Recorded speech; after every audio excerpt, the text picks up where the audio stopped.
이어지는 발표는 자이언트 스텝스 빌 로젠블럿 대표님께서 인터넷상에서 저작권 기반 구조라는 주제로 영상을 마련해 주셨는데요. 화면으로 함께 만나보시겠습니다.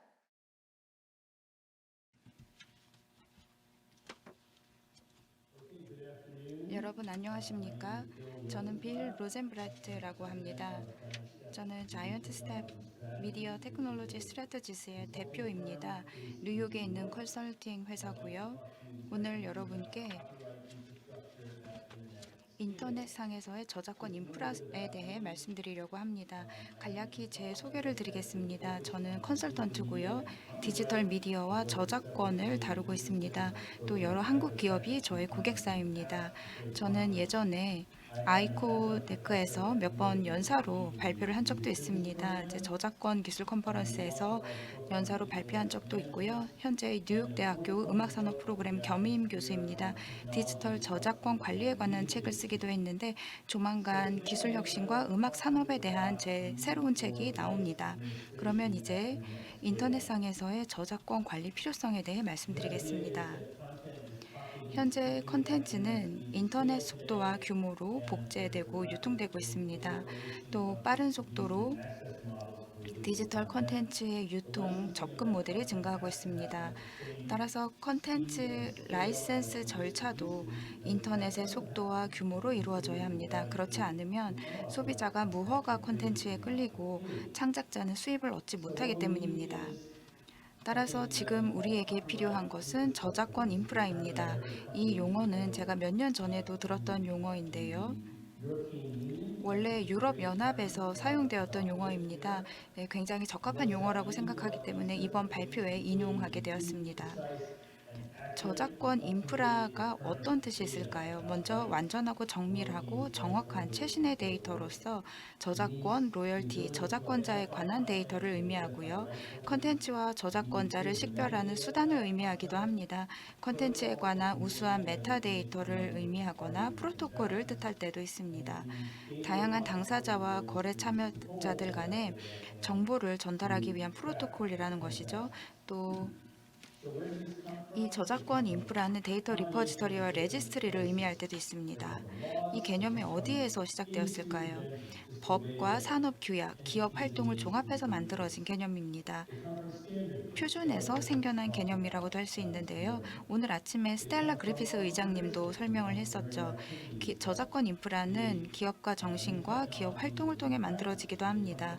기업들이 만드는 새로운 기술이나 프랙티스를 계기로 만들어지는 것입니다. 이 과정에서 베스트 프랙티스를 식별하면서 무엇이 효과가 있고 없는가를 판단해서 만들어진 개념입니다. 확장 가능한 저작권 인프라에 대해서 미국의 예를 들어서 설명해 드리겠습니다. 미국의 음악 스트리밍을 시장을 보면 굉장히 크고 복잡한 시장입니다. 또 다양한 요소들이 관여되어 있는데요.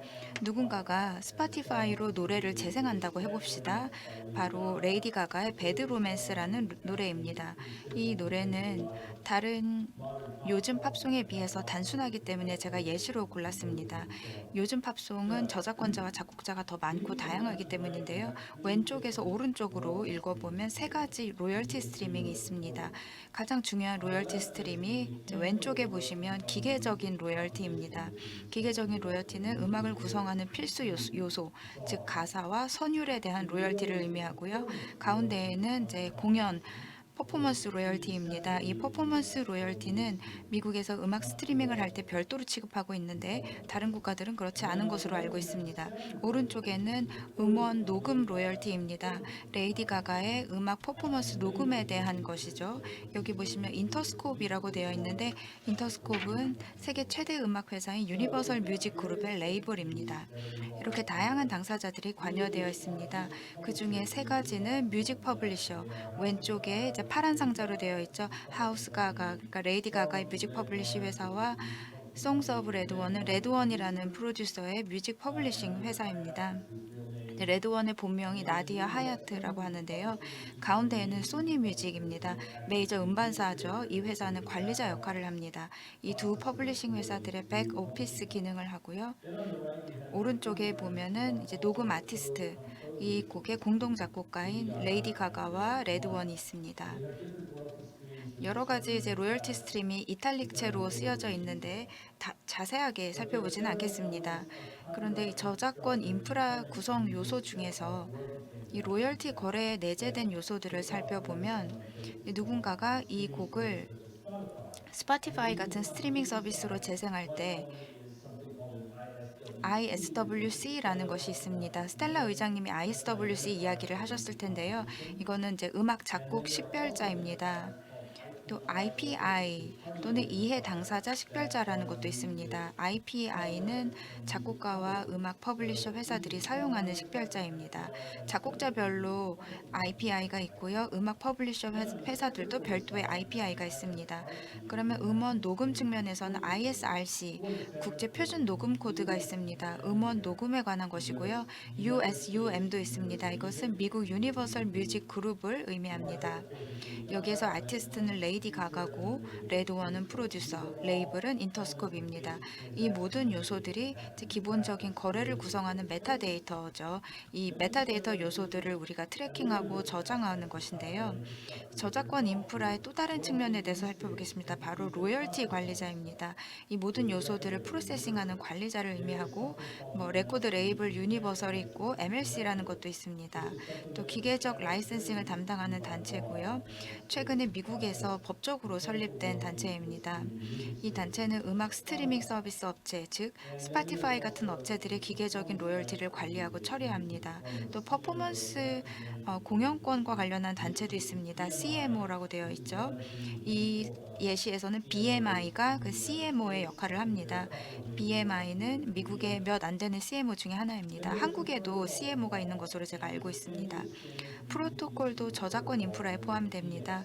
음악 산업의 경우에는 디덱스라는 표준 프로토콜이 있는데요. 여기 두 가지 디덱스 프로토콜이 있습니다. 첫 번째는 이제 ERN이라고 합니다. ERN은 메타데이터 피드입니다.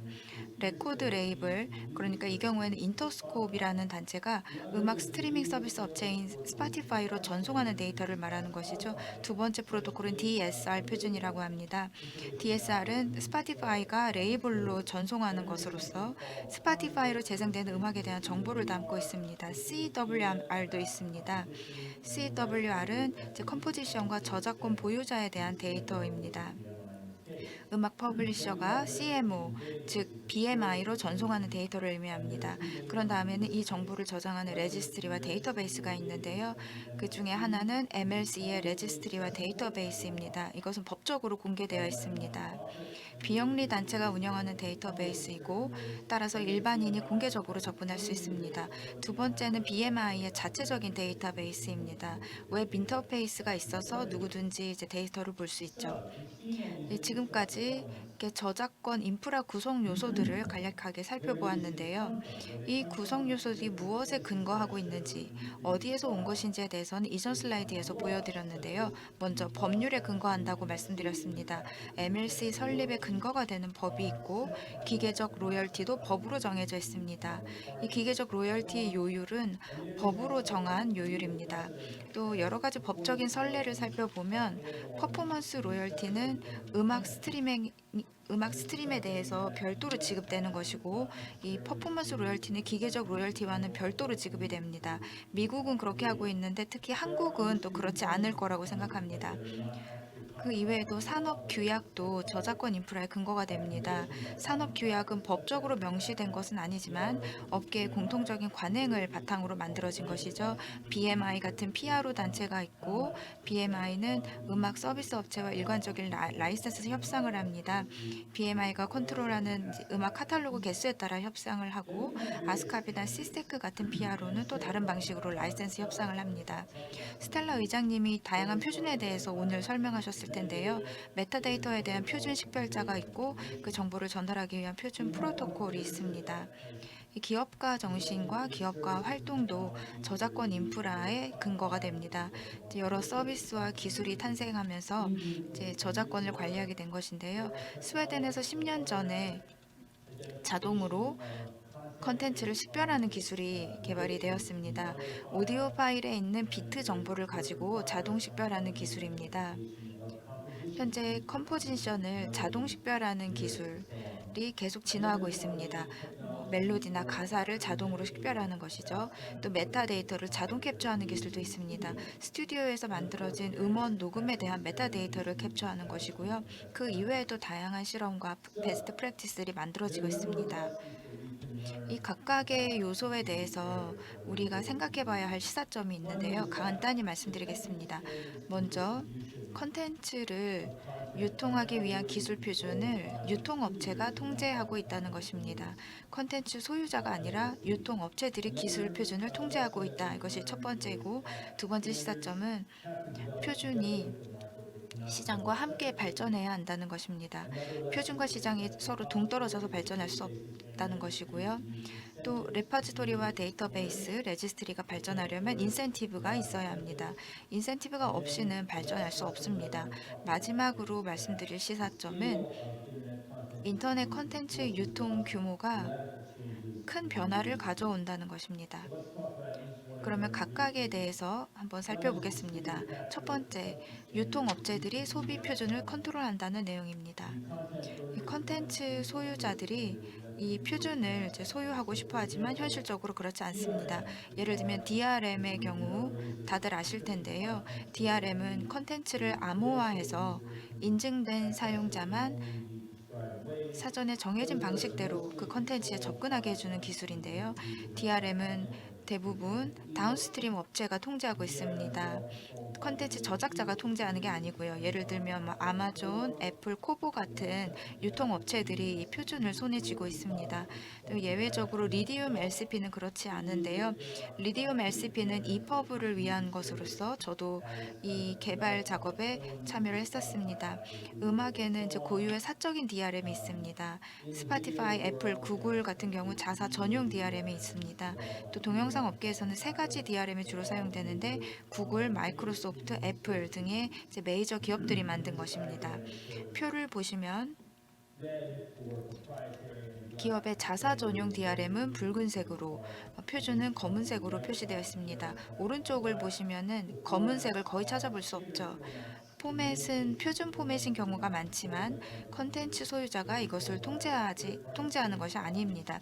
제3자 표준 단체들, 엠팩 같은 단체들이 주도하고 있습니다. 두 번째로는 표준과 시장이 함께 발전해야 한다라는 부분입니다. 지금 잘 안 되고 있는 부분 중에 하나가 업계에서 모든 세부 사항이 합의되기 전까지는 아무것도 실행되지 않아야 한다라는 마인드가 존재한다는 겁니다. 이것보다는 좀 최소한의 효과적인 접근 방식을 취하는 것이 더 좋습니다. 최소한의 유효한 표준을 세워놓고 이 표준을 시장에서 테스트해보는 것이죠. 그래서 이 표준이 실제로 가치 있게 실행될 때까지 그 과정을 반복해 보는 겁니다. 여러 표준 단체들이 비공개 약정서에 따라서 폐쇄된 클럽처럼 활동하고 있습니다. 이런 표준 단체들은 이제 기업자들의 참여를 독려하고 규격을 공개하는 단체보다 효과성이 떨어지는 경우가 많습니다. 사실상 이 표준 개발을 민간 기업들이 주도하고 있습니다.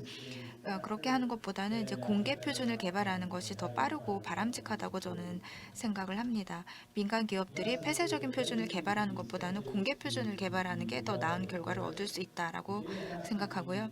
레지스트리가 성장하고 발전하려면 인센티브가 필요하다는 점에 대해서 알아보겠습니다. 네, 데이터는 정확하고 완전하고 최신의 데이터여야 하고 또 접근성과 신뢰성이 좋아야 합니다. 또 이 데이터에 관한 분쟁이 있을 때는 문제를 공정하게 해결할 수 있는 기구가 있어야 합니다. 근데 이 모든 것들을 다 하려면 비용이 듭니다. 네, 비용도 많이 들고 적절한 거버넌스도 필요합니다. 그러면 어떤 모델이 적합한가? 여기에 대해서는 확답을 드릴 수는 없습니다. 다양한 거버넌스 모델들이 있고 영리 단체냐 비영리 단체냐 여부에 따라서도 다양한 거버넌스가 있습니다. 법적인 단체인지 시장에서 형성된 단체인지 여부에 따라서도 다르고요. 한국에는 컴카 음악 저작권 협회가 있죠. 이 단체는 PRO이기도 하고 기계적 저작권을 다루고 있습니다. 또 음악 컴포지션과 관련한 CMO 역할을 하고 있죠. 또 한국의 음악 저작권 협회는 비영리 단체로 알고 있습니다. 또 우리가 자주 볼 수 있는 모델이죠. 또 독일에 있는 ISBN의 경우에는 영리단체입니다. 컨소시엄 형태의 가버넌스도 있습니다. 예를 들면 영화 스튜디오 컨소시엄이 있죠. 아이더 표준이 여기에 해당합니다. 개별 단체가 아니라 컨소시엄 형태로 되어 있고요. MLC의 경우에는 음악의 기계적 로열티 스트리밍을 처리하는 단체이고 미국에서 법적으로 설립된 단체입니다. 또 최근에 나온 거버넌스 모델이 있는데요. 지금 매우 초기 단계에 있고 또 아주 기대가 큰 거버넌스, 바로 블록체인 모델입니다. 블록체인 모델은 소유자가 별도로 없고 블록체인 기술에 기반해서 데이터가 퍼블릭 블록체인이나 세미 퍼블릭 블록체인에 존재합니다. 소유자가 없는 거버넌스죠.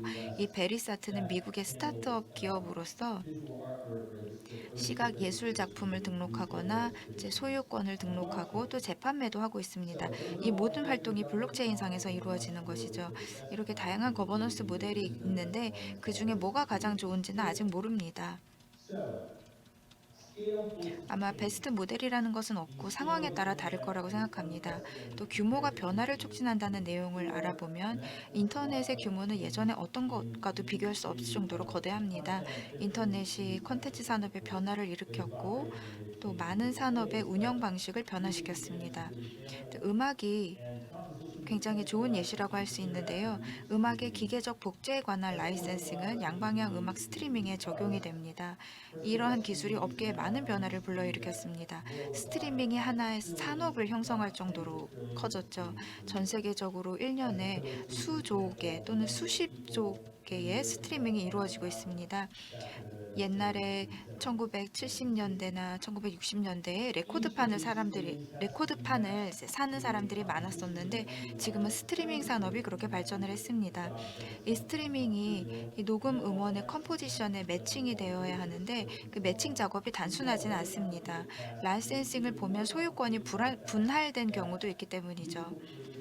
또 요즘에는 뮤직 크리에이터들이 굉장히 많은 음악을 매일마다 만들어내고 있습니다. 스포티파이는 약 6만 개의 새로운 트랙을 매일 수집하고 있다고 합니다. 1년 365일 이렇게 많은 트랙을 수집한다라는 것은 그 규모로 보면 1980년대에 CD가 처음 나왔던 때를 떠올리시면 될 것 같습니다. 이렇게 많은 음악 창작물에 대해서 적절한 라이센싱을 하는 것은 굉장히 거대한 작업이죠.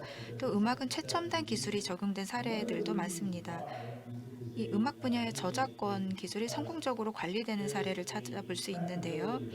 음악 산업이 상대적으로 저작권을 다루기가 수월하기 때문입니다. 문제가 생기면 다른 분야보다는 음악 저작권 쪽은 문제를 해결하기가 쉬운 편이고요. 또 저작물이 단순하고 작은 단위로 되어 있습니다. 음악 컴포지션과 컴포지션 앨범 등등 작은 단위로 되어 있고 컴포지션은 기본 저작권이 작은 단위로 되어 있고 또 법적으로 정해진 요소들이 있고요. 복제나 유통 그리고 대중에게 전달하는 부분에 대해 기본 저작권이 있습니다. 대중 전달권은 EU에서는 인정되는데 미국에서는 인정되지 않고 있습니다. 음악 부분에서는 기존 사용 규정이 또 적은 편입니다. 현재 SWC나 ISRC처럼 다양한 커머스에 매핑된 표준 식별자들이 있습니다. 또 기술적인 변화를 촉진하는 요소들도 있습니다. 음악 콘텐츠 거래량이 굉장히 많고 새로운 콘텐츠가 생성되고 있고 로열티 지급에 있어서 정밀성과 투명성에 대한 요구가 높아지고 있습니다. 그런데 음악하고 좀 반대되는 분야 있습니다. 바로 고등교육과 학술 출판 분야입니다. 교재나 학술 논문 같은 콘텐츠는 음악 저작물처럼 작고 단순하지가 않습니다. 복잡하고 수천 가지의 라이센싱이 존재할 수도 있고 또 라이센싱이 가능한 요소들이 존재할 수 있습니다. 또 교재나 학술 논문은 그 규모나 성격이 음악보다 굉장히 광범위하고요. 이 저작물마다 다양하게 변경된 파생물들도 존재합니다. 따라서 국가마다 또 에디션마다 다릅니다. 디지털 버전도 있고 인쇄 버전도 있고 컨텐츠 사용 규정과 도메인도 계속 늘어나고 있습니다. 또 저작권 라이센싱도 음악보다 더 다양하게 세분화되어 있습니다. 그러면 식별자의 경우를 살펴보면 식별자가 반드시 라이센싱이 가능한 아이템에 매핑이 되는 것은 아닙니다. 예를 들면 ISBN 넘버가 특정 전자책 또는 전체 전자책 에디션에 반드시 매핑되는 것은 아닙니다. ISBN 넘버가 그 전자책의 유통업체에 매핑되는 경우가 있고요. 또 특정 서적의 모든 전자책 버전에 매핑되는 경우도 있습니다. 출판 업체에 따라 달라질 수도 있고요. 이런 콘텐츠 아이템들은 굉장히 오랜 시간이 걸려서 만들어진 것이고 편집과 제작에도 오랜 시간이 걸립니다. 따라서 고등교육과 학술 출판 분야는 저작권 인프라를 적용하고 또 문제를 해결하기가 쉽지 않습니다. 이렇게 간략하게 저작권 인프라에 대해 말씀드렸고요. 제가 20분이라는 짧은 시간 동안에 굉장히 압축해서 설명을 드렸지만 질문이나 코멘트 있으시면 받도록 하겠습니다. 제 이메일로 연락을 주시고요. 이메일로 연락을 해주셔도 되고 제 트위터나 링크드인으로 연락 주셔도 좋습니다. 경청해 주셔서 감사드리고요. 남은 컨퍼런스 좋은 시간 되시길 바랍니다. 자이언트 스텝스 빌 로잔블렛 대표님의 강연 만나오셨습니다. 특히 음악 산업에 있어서의 저작권에 대한 인사이트를 좀 얻을 수가 있었습니다.